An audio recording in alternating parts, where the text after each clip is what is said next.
How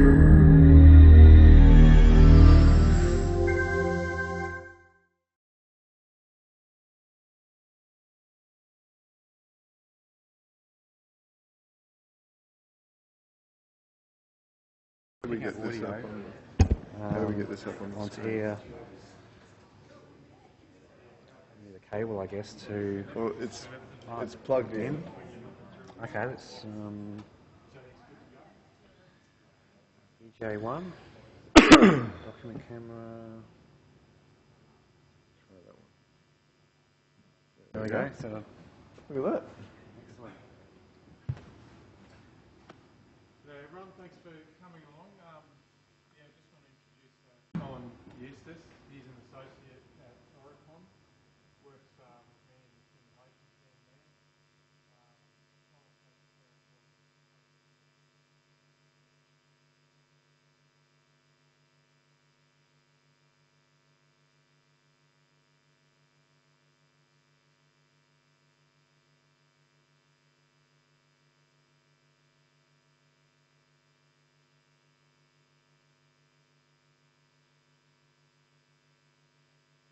Good enough, isn't it? Okay, so go for it, Colin. Afternoon, everybody. What I'm going to do today is talk about a conceptual resource supply chain and look at from a concept development perspective how we might go about optimising the supply chain. The reason why I'm looking at this is I see an industry that, although there's a lot of effort that goes into optimising existing operations and which of course starts with communication and coordination, but at the stage of concept development for new projects, a lot of the concepts are based on existing systems or ad hoc, and people just use what's been done before and don't think about the underlying economics of the system or really support some of the initial concepts with quantitative analysis. And if you look at how these projects progress, they start with concept development, and people decide exactly how many tonnes are going to be hauled for the resource from the mine development. They make an assumption about how long the train's going to be or what sort of transport option it's going to be, and that usually continues on with little change into pre-feasibility and feasibility studies, and it's not always the best solution that gets carried forward, and by the time people look at doing serious quantitative analysis, the decisions have already been made and it's too late. So I'm just taking a step back and looking at from a conceptual perspective and at a high level and a fairly theoretical level. It's not something that's easily applicable to existing systems, but I will draw some analogies to some existing systems where the numbers suggest that the system should look quite different from what it actually looks like at the moment. So I'll give a quick rundown of resource supply chains, but mostly from the perspective of giving some context to the problem, so as not to misrepresent the sort of analysis that I'm presenting.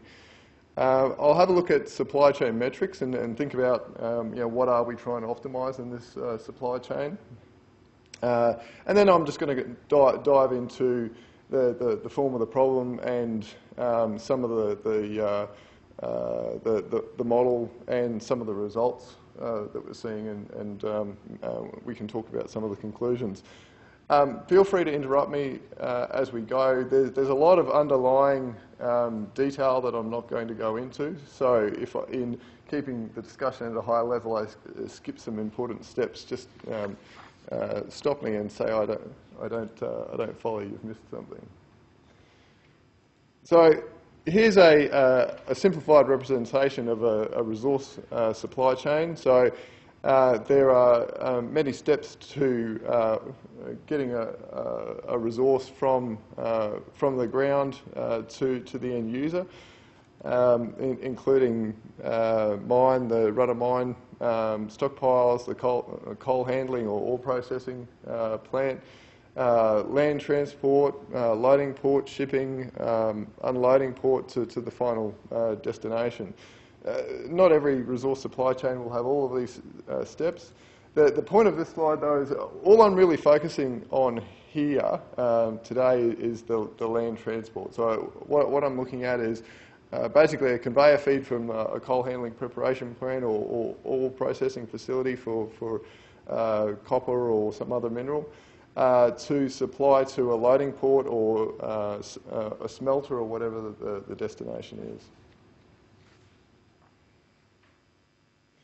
So when you look at this transport component of the supply chain, and you're looking at evaluating what's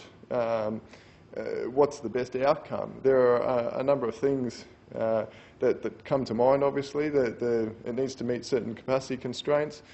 At concept development phase, usually CapEx is the most important thing, and that's the only thing people think about. We need to minimise CapEx. It needs to be a minimum CapEx solution.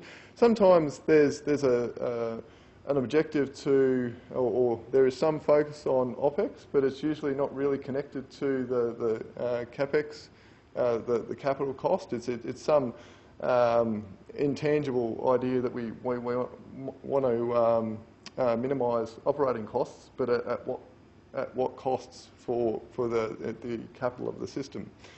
And then, of course, there are performance measures, delays, reliability of the system, a whole heap of others. But what I'm using here today is and this is one of the main concepts that underpins the model and the analysis here is use of net present value or present value to evaluate the supply chain or the transport option. So what that does, you need to assume a certain discount rate and a certain mine life, and if you change those things, then for the same CapEx and OPEX, the present value will change. But if you make an assumption about those things, then it gives you a way to build in both capital estimates and operating cost estimates, and compare different systems that might have a higher CapEx but a lower OPEX or vice versa. So it gives you a way to compare quite different transport options. It's not rocket science in itself, but it's not done a lot in practice. This is not the example that I'm going to analyse, but I just show this slide as to give a bit of context to the sort of concept level problem I'm looking at. This is a typical layout that might come across somebody's decks for a concept development. You've got a mine, it's got a certain distance to a port. There are certain things in the way between you and the port. There may be a number of different options. There may be barging options, there may be pipeline options, rail options, depending on the terrain. All I'm really considering, though, today is, and with this model, is how do I get a certain amount of product, a certain distance from point A, which is the mine, to point B, which is the port or a smelter or whatever other final destination. So what I'm doing is calculating break-even haulage costs. So I'm taking CapEx, so initial CapEx at year zero, operating costs over the life of the mine, and then I'm working out to break even without making any profit, what would my haulage cost per tonne, what did that need to be? And I can take the same approach to different types of transport options, rail, pipeline, conveyor, whatever else. I can apply the same methodology. So each time I've got a certain transport requirement, so I've got a certain haulage distance from the mine to the port, I'm looking at dealing with a certain capacity or a certain throughput. And then I configure a transport option. So if it's rail, then I've got single track or double track, electric or diesel. I have end up with a certain passing loop separation. So I parameterize the system and then configure the size of the system. Once I've configured the size of the system, I can do a capital estimate, and I can also do an operating cost estimate. And then I can run it through an NPV calculation, and out the end I get a break-even haulage cost. I do this again and again for different configurations, smaller and smaller trains and more passing loops, and the break-even haulage cost changes. And then I look across all the different options that I've had a look at and say, well, which one is the lowest break-even haulage cost? And it's a bit crude. There's a whole lot of things that I can't consider, environmental issues, all sorts of things that aren't really built into that break-even haulage cost. But what it does do is it gives me a good way of comparing capital-intensive and low operating cost solutions with lower capex and higher operating cost solutions. It gives a bit of a level playing field. And I think that's what's missing a lot of the time with concept studies. The comparisons are not quantitative, and trying to find some, even if it's a crude method to provide a quantitative comparison provides a big advantage. This is very small. It's difficult to see, and I'm not going to go through it all. This is a list of the parameters, or some of the parameters that go into the rail example. So all the black boxes are different types of input. The green boxes here are configuring the physical system and both the infrastructure and the operations of the physical system.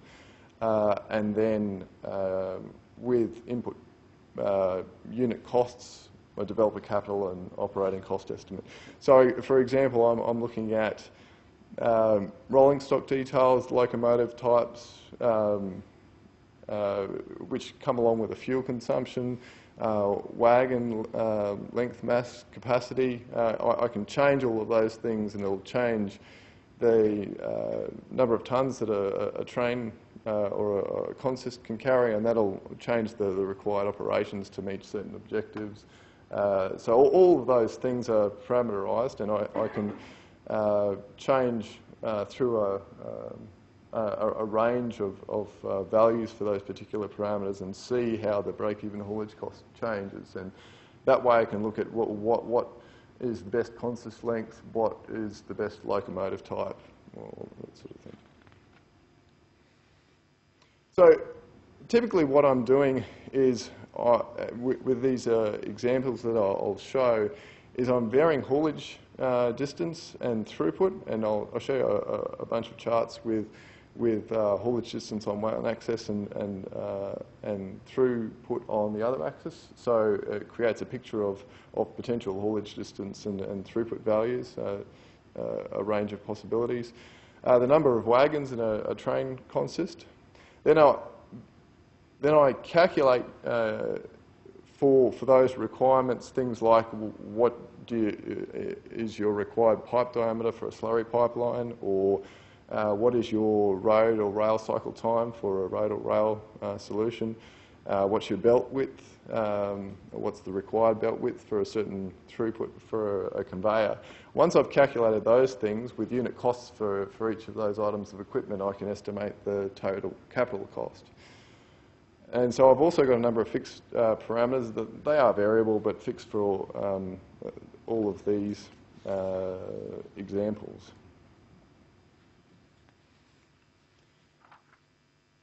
So again, I'm just taking a mine. I'm looking at a number of different transport options, and those are pipeline, conveyor, road and rail. There are a number of different types of pipeline and conveyor. I'm looking at two different types of pipelines, a single or a dual pipeline. Dual pipeline is more capital intensive, but it helps you deal with variable throughput. So if I've got a variable throughput profile, a single slurry pipeline pretty much needs to run at a constant rate the whole time. A dual pipeline gives you a wider range of throughput values. A single pipeline costs a lot to run if you're not running it at the right throughput value, because you're basically just feeding water down it to keep it running. There's a whole lot of different types of conveyors. I'm really just looking at a conventional belt overland conveyor. The road solution's pretty straightforward. I'm looking at building a haul road of a certain distance, and then the rest is operating expenses for trucks and maintenance. Rail, there's a lot more to play with because there are parameters like single track or double track systems. So you can have a diesel or electric system, which changes the capital cost versus operating cost. I'll explain a little bit more about rail and why rail is a bit more of a complex beast when it comes to understanding what the best transport option is. So I've got a number of analysis examples here. I'm looking, firstly I'll have a look at alternative transport options, and those are the ones that I've just shown for small tonnage ranges and also for larger tonnage ranges. And then I'll have a more focused look on different types of rail operations and dig a bit deeper into rail operations. Most of the supply chains in Australia are serviced by rail operations. So here's the first of many charts that will look very similar, so I'll explain this one in a little bit more detail than the others. On the vertical axis, we've got throughput. So what I'm doing is looking at, for each point in this area, I suppose, I've run a scenario, if you like, and for each different transport option, and got a break-even cost for each of those. So here I'm looking at an increasing throughput on the vertical axis and increasing haulage distance on the horizontal axis. So each different haulage distance or each different throughput, I'm configuring a different system. So as I'm increasing the throughput, I've got a larger and larger pipeline, so the costs change. There are more and more pumping stations required. There are some of the capital estimates are a bit steppy as you increase the throughput, because there are unit costs associated with, I need one drive station of a certain type, you reach a point with a certain throughput where you need another drive station. Some parameters are more continuous. So what this chart's showing is for relatively low throughputs, road options usually win out, and that's just because apart from a haul road, there's not very much capital associated with a road solution. You've got a maintenance facility, you've got a haul road, but then the operating costs associated with a road or truck-based solution are much higher. You've got a lot of drivers, a lot of fuel costs, a lot of maintenance costs. So you can see as it goes to higher haulage distance, the point at which road starts to become less effective gets lower and lower. Then as we increase the throughput of the system, pipeline solutions become more effective.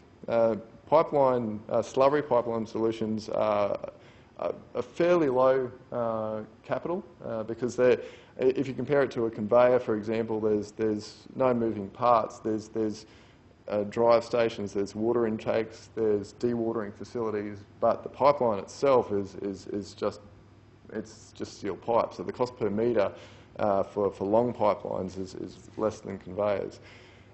They're comparable in operating costs, but slightly more expensive, particularly if the cost of treating water is expensive. The big caveat with the pipeline is water is not always available, and it costs, water costs vary a lot depending on the region, the availability of water.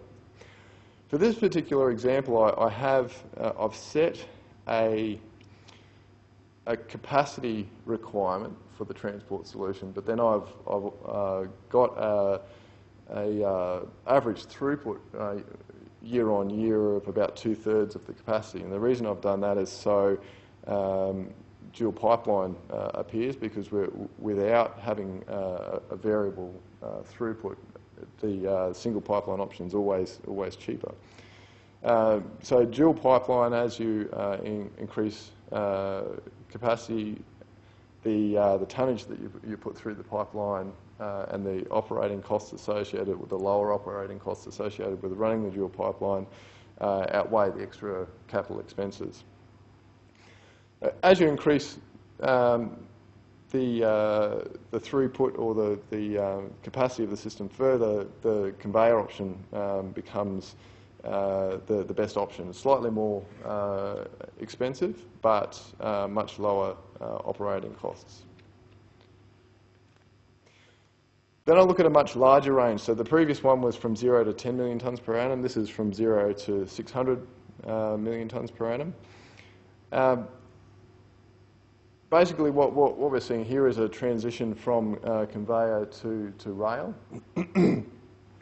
The transition, overland conveyors are comparable, but generally cheaper per metre than rail options. But they have capacity limitations. Even though most conveyors that you see have a capacity of about 30 million tonnes, like the ones associated with the coal terminals in Queensland. The largest conveyors around, as long as that you could run them continually, could do about 90 million tonnes per annum. So the real cut-off for conveyors is when you have to start installing multiple conveyors, and that's when the cost per metre for rail solutions ends up being cheaper. So for many dedicated systems, and this is common knowledge amongst a lot of economists around the country, is for a lot of short-haul, low-tonnage rail solutions, a conveyor would be a cheaper option.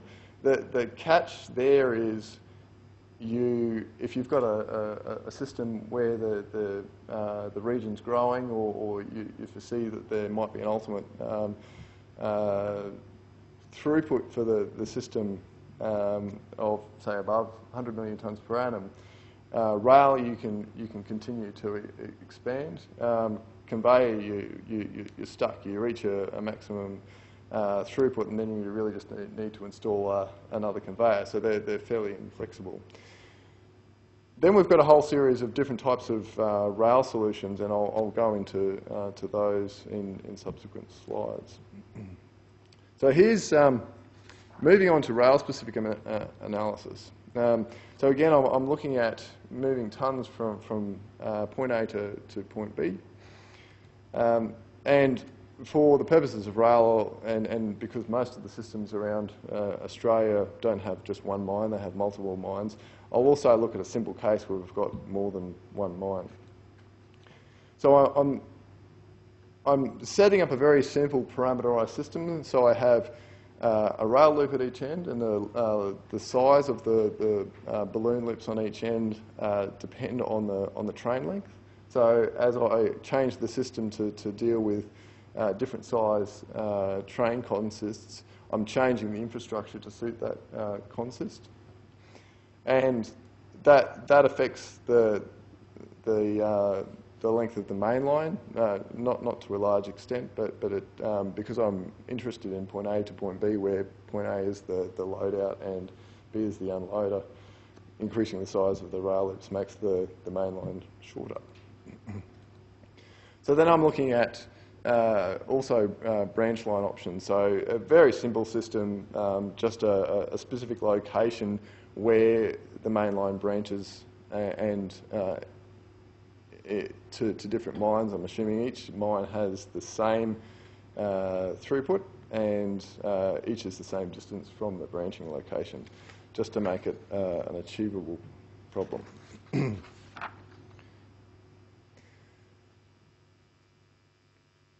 So here's a slide that shows the overall layout for rail systems for this simple application, and this is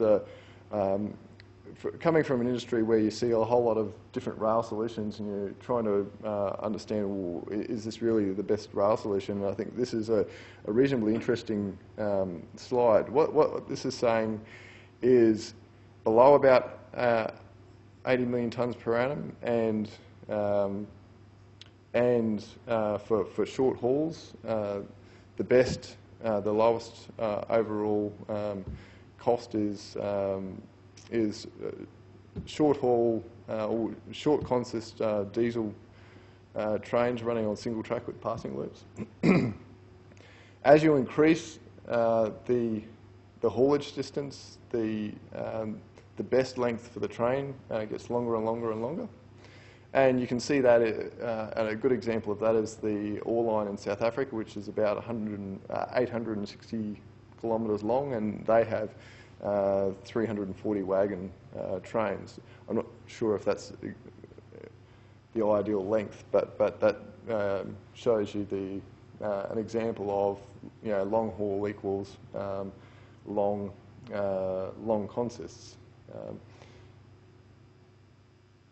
The interesting thing about this is it shows a very clear cutoff as you increase the throughput through the system from a single track passing operation to fairly short trains with double track. And the reason for that is because the longer and longer your train is, the longer it spends as a part of its cycle unloading and loading. So the benefits, so you get slower and slower cycle times, and as a result, the operating costs start going up, and the capital associated with rolling stock goes up. So there's a trade-off between the extra capital that goes into double tracking the system and the capital that you need to put into additional rolling stock and the additional operating expenses that you get as a result. So rail systems have a very interesting behaviour as you increase the throughput of the system. The ideal configuration changes quite significantly because of the behaviour of trying to pass other trains on a single track with passing loop system, and the influences of cycle time and costs. And the effect of this, I think, is to a lot of systems start out as single track with passing loops, and the obvious thing to do as you increase the tonnage of the system is to increase the length of the trains to be larger and larger. And everybody knows that if you're going further and if you've got a bigger and bigger haulage distance like the Surat Basin or the Galilee Basin, and you're going to have bigger and bigger tonnages, you need bigger and bigger trains. But at some point, a much better solution is short double track, a double track system with short trains. Incidentally, most of the solutions where I've considered electric in these examples electric wins out. That may be because I've underestimated some of the costs associated with electrification, but it should be fairly accurate.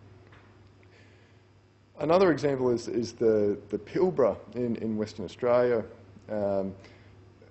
There's a number of different lines going to Cape Lambert, Port Hedland. They're all very long trains, multiple single track with passing loop systems. If you look at the distances they're hauling over, about 200, 300 kilometres, and the throughputs they're doing about 250 million tonnes per rail line, they should be running short trains with double track, not long single track with passing loop. Long consists on single track with passing loops. I've got a number of different comparisons here. This is with and without including the capital expense of the dump station into the comparison, and it's a fairly obvious result. But if you include the capex of the dump station, then there's a preference for slightly longer trains than if you don't consider it, and that's because there's a preference to try and minimise the number of dump stations. So rather than get that one extra dump station, you have slightly longer trains. Here's a comparison of electric versus diesel. I suppose the takeaway here is whether or not you can electrify the system, there's a fairly clear cut-off point between where a single track with passing loop system is the best solution and where you should be considering a double track solution. And the other thing this says is if I had a better way of showing both the electric and diesel, although the electric's slightly cheaper in this case than the diesel solution, they're roughly comparable. So here's the diesel-only solution, and I show this just because this is the reference point for considering a number of different branching options. So the first thing I'm doing is looking at the number of branches in a system, because this sort of system does exist, particularly in places like Indonesia and South Africa. Most of the systems in Australia go out 50%, 75% of the way and then branch out to different mines. So this model that I've shown so far isn't really consistent with a lot of those systems. So just to show that the same sort of behaviours exist for branching systems, I've done a simple version of a branching system. So here I'm choosing a branch location, and then I'm assigning a number of mines, and then I'm distributing the tonnage evenly amongst those mines just to keep the solution space manageable. So here's the first case, the mainline only, 2 branches, 3 branches, 4 branches. Because what I'm doing is I'm giving the option of on the mainline having single track with passing loops or double track, but on the branch lines I'm just considering single track with passing loops. So you can see this behaviour with single tracks, the preference for longer and longer trains as you get higher tonnages and longer haulage distances. That sort of behaviour starts to appear in the double track or for the main line as well.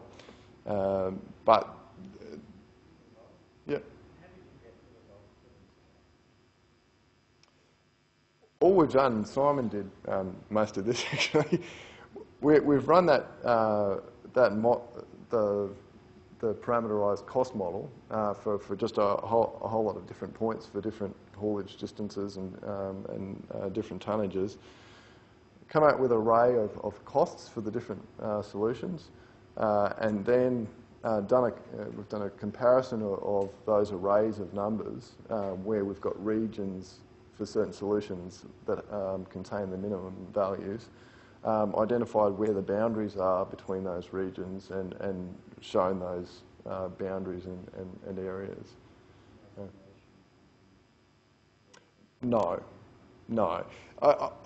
I think there's a case for supporting this with simulation, but it'd be a lot of work, and it's a lot more detailed analysis. This is all pretty high-level stuff. Yeah, that's all it is. Just enumerating all the possibilities and looking at where the minima are.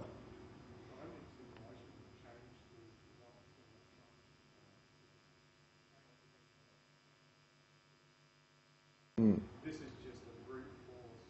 Here's a static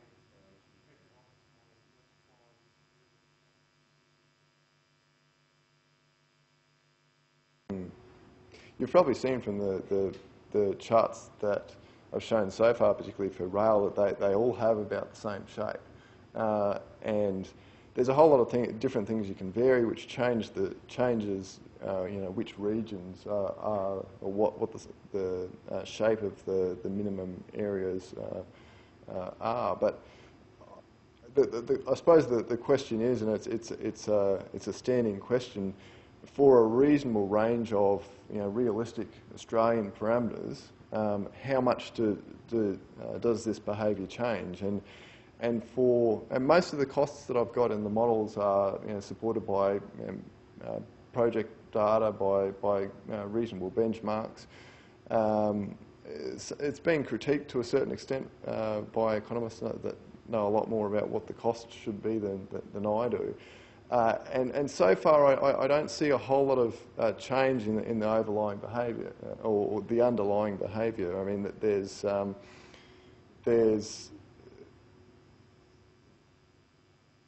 for different regions, staff costs change, a whole lot of things change, but I think some of the claims that I'm making about the Pilbara, for example, probably hold true regardless of other considerations.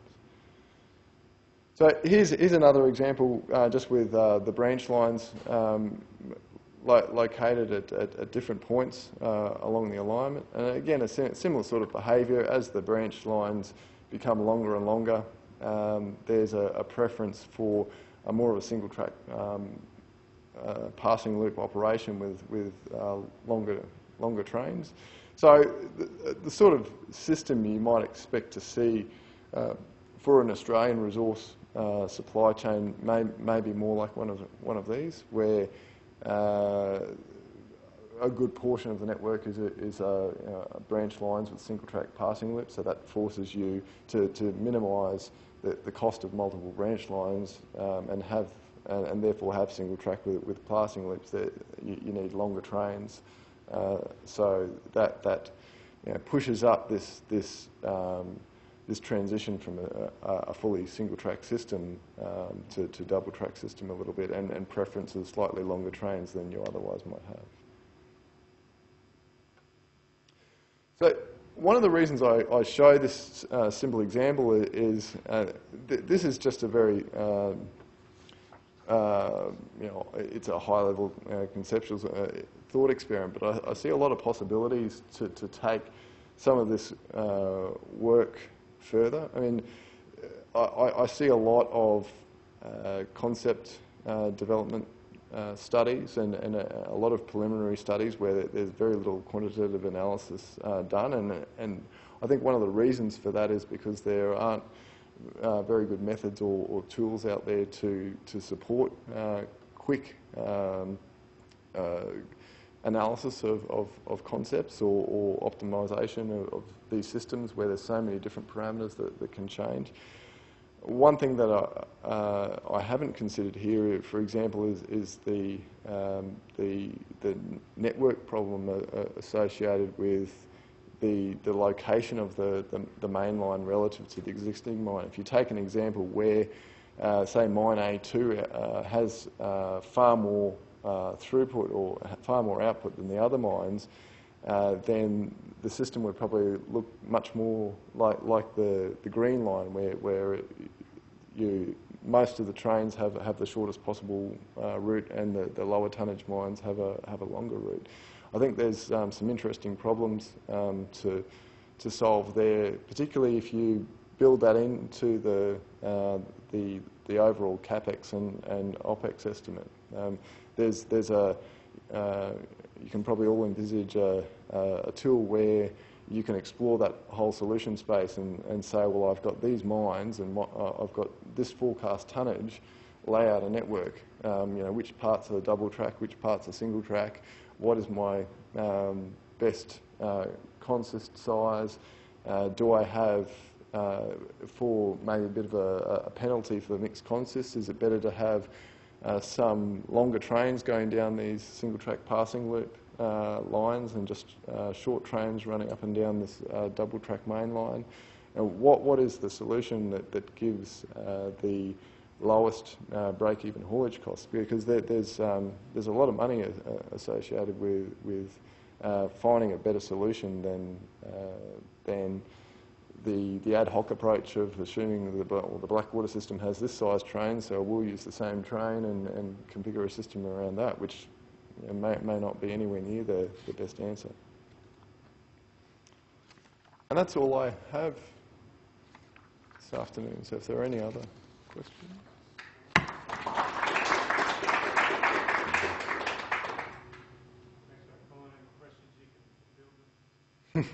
Will do. Yes? The analysis that you presented with the diagrams looking at different cost structure, different how long did it take? That's a good question. How many, let's say, how many people worked on it for how many hours? Given that you have to consider all these I have been doing it in fits and starts, I suppose, over the first few months of this year. So I haven't spent a huge amount of time on it. Simon's probably spent a bit more time than I have trying to turn the data that the cost models provide into sensible outputs. I suppose I've used parts of the analysis, and the reason why I've put this analysis together is I've used a lot of the initial work for other things, and I've had cost estimates and calculations for other projects, and I've just extended some of those models. So, sorry, a difficult question to answer, but I've been working on it, I don't know, probably about 10 or 20% of the time from December. So not a huge amount of time, but building on stuff that I already had.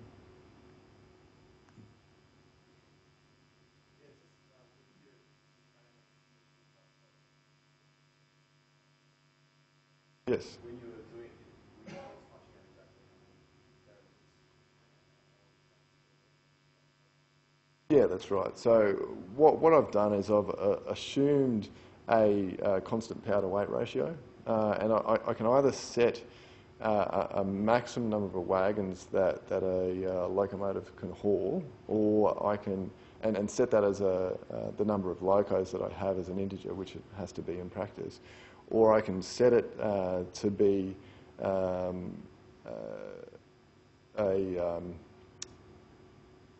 I can set it to be a floating point value. So that's what I use most of the time, because when you go and design a system, there's a number of different locomotives that you could choose from. So you could have a 4,000 class diesel loco that'll haul 50 wagons, or you could choose something else that could haul 42 wagons. So limiting your solutions to solutions that have local minima in multiples of 50 wagons is a bit misleading, because that's not necessarily, you're not necessarily limited to that one loco. So basically, I just increase the number of wagons in increments of 10 or 5 or whatever. Assume that I've got the right number of locomotives, or calculate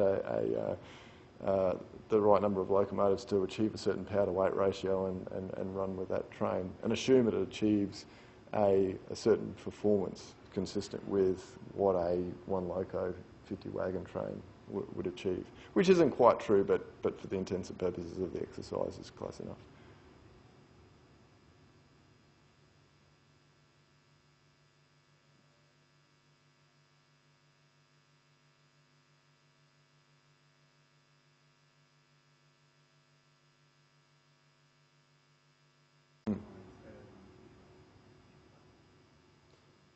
Yeah, sure. At this level, at this conceptual level, what you do with these sorts of throughput calculations is assume a certain percentage of the year operational days, and assume a certain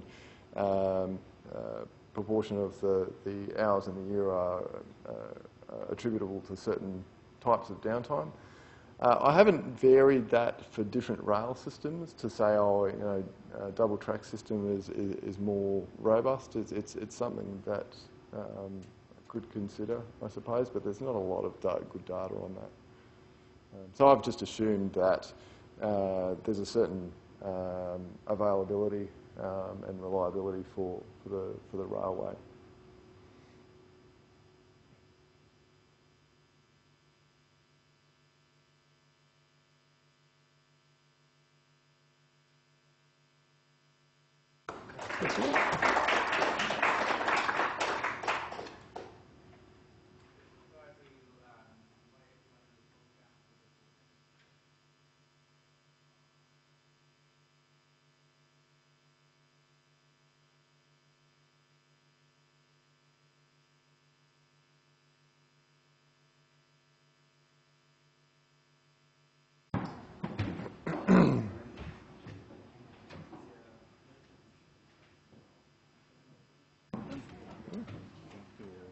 Stop the recording.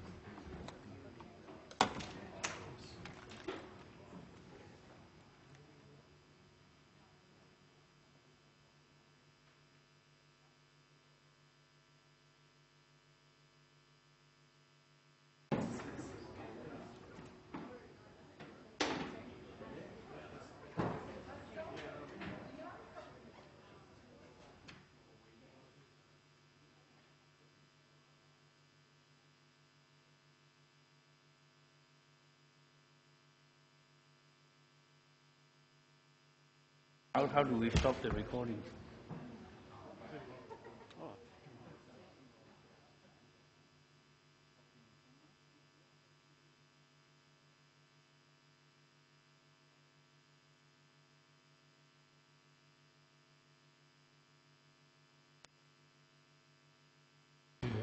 Step down. Step down. Oh, okay.